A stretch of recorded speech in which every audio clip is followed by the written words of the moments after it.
nervosa. So adenohypophysis, this develops at third week of intrauterine life. This develops from the Rathke's pouch.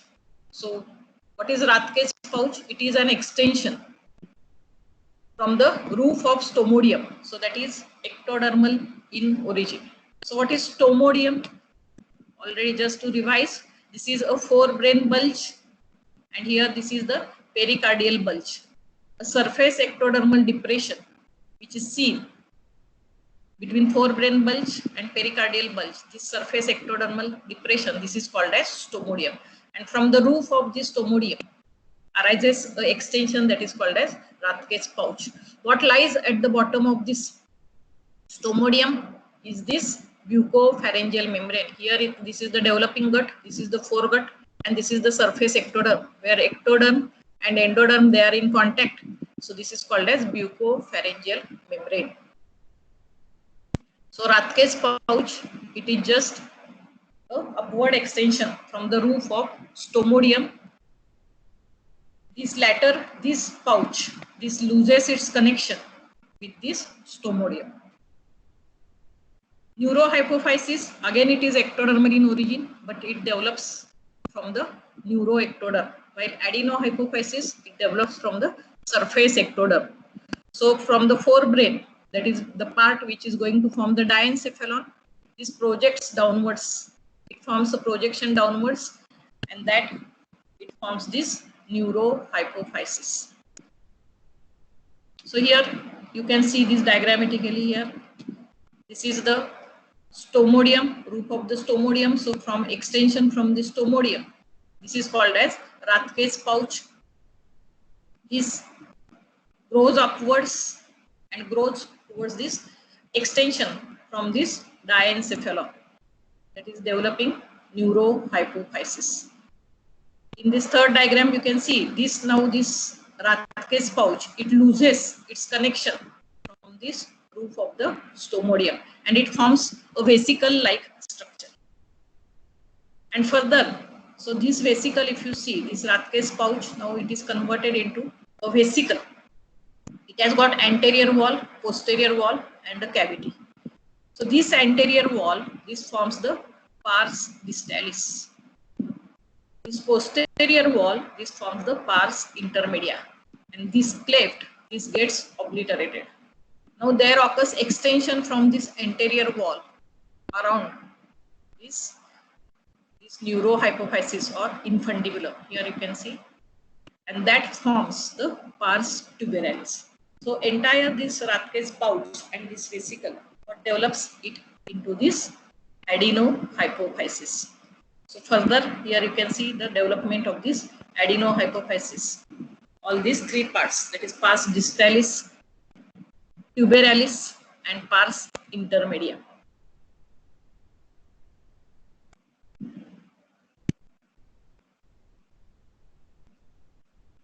Now neurohypophysis develops from the neuroectoderm, that is from the diencephalon. A downward projection is there which grows towards this Rathke's pouch, and this Rathke's pouch and this vesicle, both these fuse, and ultimately the entire pituitary gland will be formed. So its extension, original extension from the diencephalon, this persists in the form of what is called as infundibulum, and the lower part, this forms the pars nervosa. So if you see this development of this pituitary gland, so adenohypophysis, it develops from the surface ectoderm, that is from the roof of the stomodium, and neurohypophysis, this develops from this diencephalon, so neuroectodermal in origin, and ultimately both these vesicles, they fuse and they form this pituitary gland. So what are this Rathke's pouch? We have seen it detaches from the stomodium with further development of this oral cavity and pharynx, the origin of the Rathke's pouch, where it comes to lie at the roof of the nasopharynx. So in the adults, you will see the origin of this Rathke's pouch will be seen at the roof of the nasopharynx. So sometimes this Rathke's pouch, this tissue may persist at the roof of nasopharynx, and in this case, this condition, it is called as pharyngeal hypophysis. Sometimes it may result into a tumor at this site, and this condition, it is called as craniopharyngioma. Or sometimes there can be agenesis of the gland.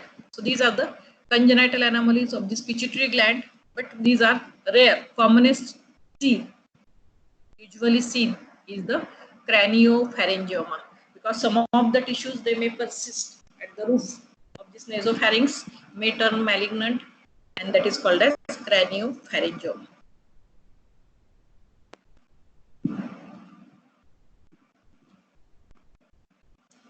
The other endocrine glands are the thyroid and parathyroid glands. Already we have seen their development in the previous lectures. Just to revise, so thyroid gland, again it is endodermal in origin. There is a development of this thyroglossal duct from the floor of the prelaryngeal part of the gut, foregut, just caudal to the tuberculum impar. And also there is a contribution from this caudal pharyngeal complex. It loses its connection, this thyroglossal duct loses its connection from the floor of the pharynx, and that site of origin, it persists as the foramen cecum. The parathyroid glands, they are again endodermal in origin. They develop from the pouches. So superior parathyroids, they develop from the fourth pouch. Inferior parathyroid glands, they develop from the third pouch. Why? Because these parathyroid glands, which are developing from the third pouch, they get dragged along with the thymus. Thymus is also developing from the third pouch. So they become inferior in position, and the parathyroids, which are developing from the fourth pouch, they remain superior in position.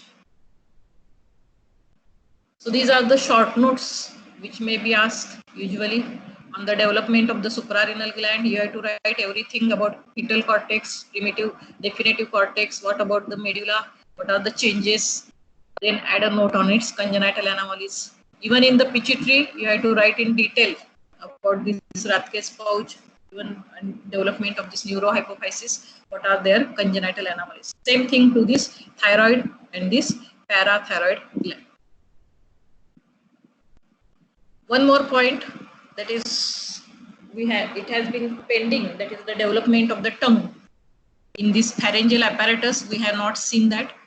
So just I will cover this topic also here, that is the development of the tongue. So in the development of the tongue, these are the learning objectives. You should know the tongue develops from which germ layer. You should know the development of the anterior 2/3 and posterior 1/3 of the tongue in detail. This is very important. You have to correlate the development of the tongue with its nerve supply. And again, you have to explain the congenital anomalies of tongue on the developmental basis. So, mucous membrane, when we say the tongue is endodermal in origin, means what? Mucous membrane and lining epithelium of the tongue, this develops from the endoderm of the floor of the pharynx, that is the prelaryngeal gut, that is the part of the foregut. But the muscles of the tongue, they develop from the occipital myotomes. They are mesodermal in origin. Connective tissue stroma of the tongue, again it develops from the mesoderm of the pharyngeal arches. So when we are saying tongue is endodermal in origin, means the mucous membrane, that is lining epithelium, its papillae and the glands, they are endodermal. The remaining other components, they are mesodermal in origin. Now the tongue, it develops in the floor of the pharynx. This is the prelaryngeal part of the foregut which expands, and this is what we call this as a laryngeal gut. Here you can see this laryngeal diverticulum. So foregut, it is divided into prelaryngeal part, and the postlaryngeal part will develop into this esophagus, stomach and all these structures. So this prelaryngeal part, it gets expanded. This is the endodermal lining, and it is clasped on its outer side by these mesodermal bars. and they form these pharyngeal arches.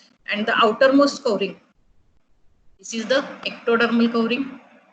It is in the form of these ectodermal clefts. The sides of this pharyngeal gut, they show the endodermal lining in the form of these pouches. So total 6 arches are there. Which arches persist? That is first, second, third, fourth, and sixth. So this tongue develops in relation to which arches? That is the first, second, third, and fourth arch. So this is entirely endoderm, floor of the pharynx. You are seeing that is the prelaryngeal gut. So in the midline, at the meeting of the first arch, this is the first arch. So in the midline, you will see elevation is seen. And what is this elevation is called as tuberculum impar. Just behind this, you will see a black spot. This is a site of origin of the thyroglossal duct. That is the thyroid gland, origin of the thyroid gland.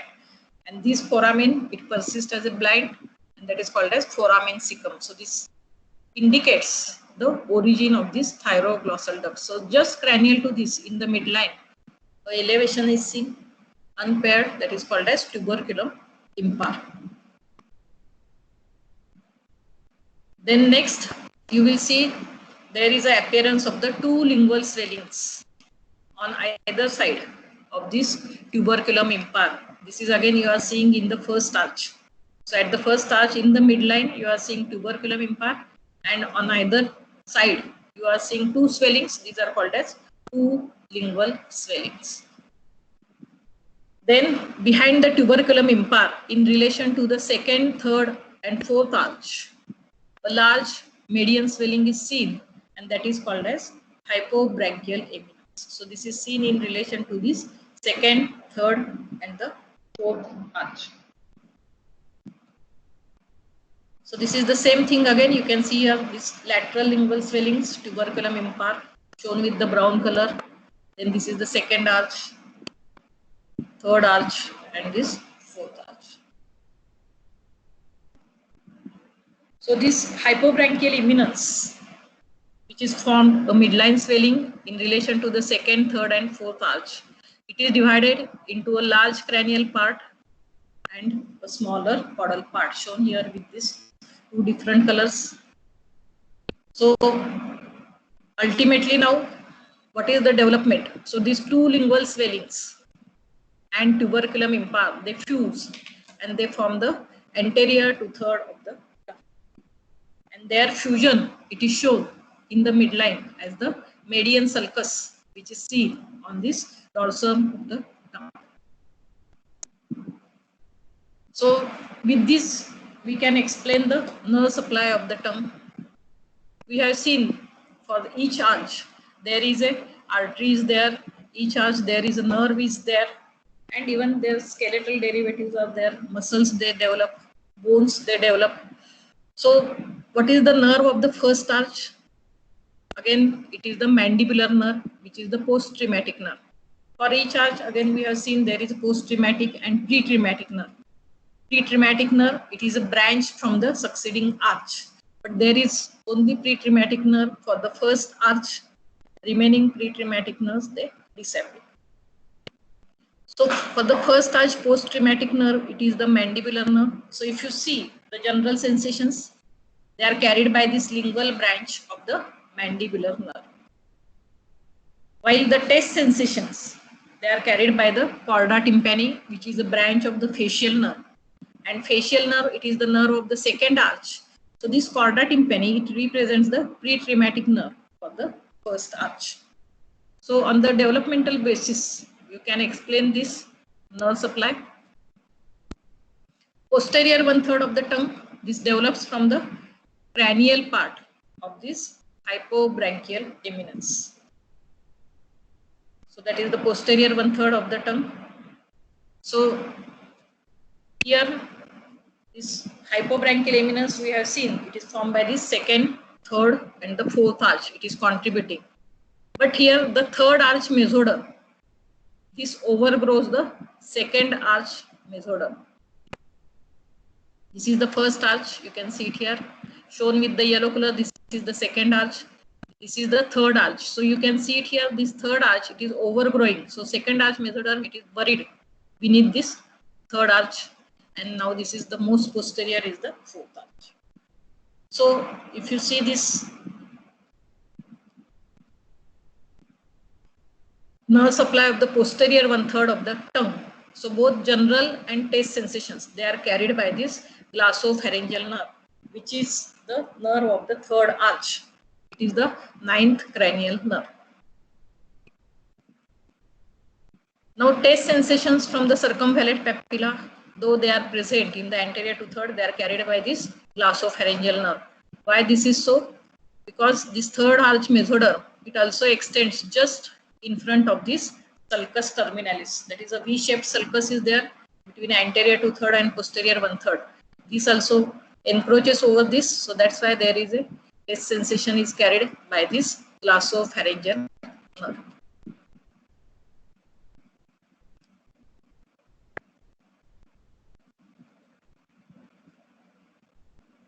So extreme posterior part of the tongue and epiglottis, they develop from what? Caudal part of the hypobranchial eminence. So that is the fourth arch, it is contributing. So what is the nerve of the fourth arch? It is the superior laryngeal branch of the vagus nerve. So from the extreme posterior part, this nerve supply, it is from the superior laryngeal branch of the vagus. Because fourth arch, it is contributing to this. And the caudalmost part, this will form the epiglottis, cartilage, laryngeal cartilage, which is lying just behind this tongue. Now if you see these muscles of the tongue, they are developing from these occipital myotomes. So again, they are supplied by this hypoglossal nerve. So muscles, they are mesodermal in origin. So this is just to summarize the development of the tongue. If you see it here, these two lingual swellings and tuberculum impar, they fuse together and they form the anterior 2/3 of the tongue. And their fusion of these two lingual swellings, it is represented by this median sulcus, which runs through this substance of the tongue, and this forms the median fibrous septum. So this posterior 1/3 of the tongue, it is formed by this cranial part of this hypobranchial eminence, and the caudal part, this forms the epiglottis. So this junction between the anterior 2/3 and posterior 1/3, it is represented by a V-shaped sulcus, and that is called as sulcus terminalis. So that represents the junction between these two lingual swellings and this hypobranchial eminence. So tongue, we have seen, it is developing in the floor of the pharynx or the prelaryngeal gut. So it is fused initially with this floor of the pharynx or prelaryngeal gut. Now on either side of this developing tongue, two grooves, they develop, and that is called as alveolo-lingual sulcus. Now these alveolo-lingual sulcus, it deepens and they free the tongue from the floor of the mouth cavity. So here this is the alveolo-lingual sulcus. In the next diagram you can see they deepen and they free the tongue from the floor of this pharyngeal gut. Only midline connection it remains there, what we call this as a frenulum limpet. So this is again the same diagram showing the formation of this two lingual swellings, tuberculum impar, contributing to the formation of the anterior 2/3 of the tongue. Posterior 1/3, it is formed by this hypobranchial eminence, but third arch mesoderm, it dominates. So the nerve supplies from the glossopharyngeal nerve. Extreme posterior part close to the epiglottis, that is contributed by the fourth arch.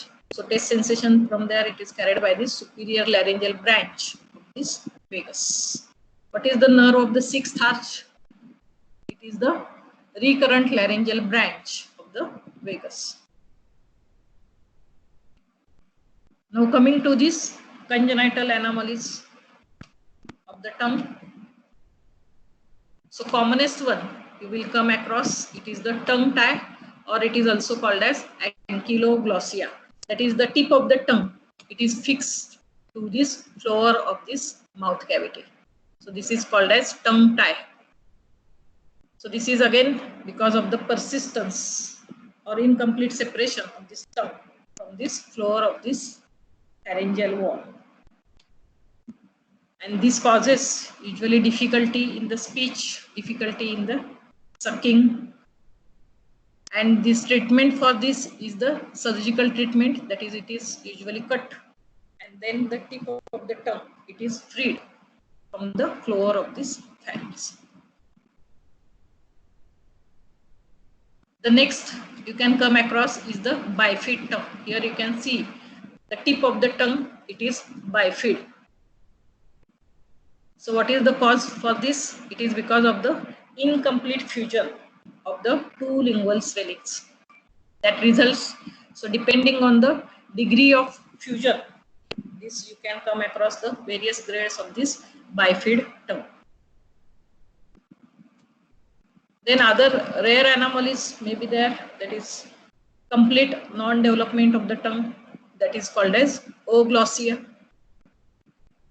If only one lingual swelling develops, that results into a condition what is called as hemiglossia. So only half of the tongue develops due to development of the only one lingual swelling.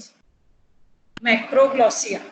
Sometimes abnormally congenitally enlarged tongue may be seen.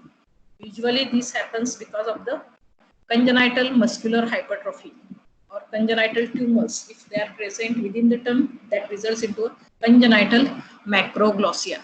Or most of the times this condition is also associated with some of the syndromes. For example, in Down syndrome also you can see the large protruding tongue. That is the macroglossia. Opposite to that is the microglossia, that is this abnormally small tongue. So excessive small tongue, and usually it is associated with this micrognathia, means it is the underdeveloped mandible. The first arch syndrome, if craniofacial dystosis, in that case it also affects the development of the tongue, leading to this microglossia. Of course, these are the congenital anomalies of the tongue. The commonest seen, this is the tongue tie or the ankyloglossia. So that's about this development of this tongue. So commonly asked question, it is on the development and the nerve supply of the tongue. So you have to write the anterior 2/3 develops from the two lingual swellings and tuberculum impar, that is from the first arch. So nerve supply, sensory supply, general sensory, it is from the lingual branch of the mandibular nerve, which is the post-traumatic nerve of the first arch. The gustatory sensations from the anterior 2/3, they are carried by the chorda tympani, which represents the pre-traumatic branch, the first arch. Posterior 1/3 develops from the cranial part of the hypobranchial eminence, that is the second and third tooth arch. Third arch is predominates over the others. So again, the general and both gustatory sensations, they are carried by this glossopharyngeal nerve, which is the post-traumatic nerve of the third arch. And from extreme posterior part, that is the superior laryngeal branch of the vagus. So this is how you have to explain the nerve supply of the tongue with its development. The muscles, they are developing from the occipital myotomes. So this nerve, it is coming from the hindbrain vesicle, that is the hypoglossal nerve. So that's all. Thank you.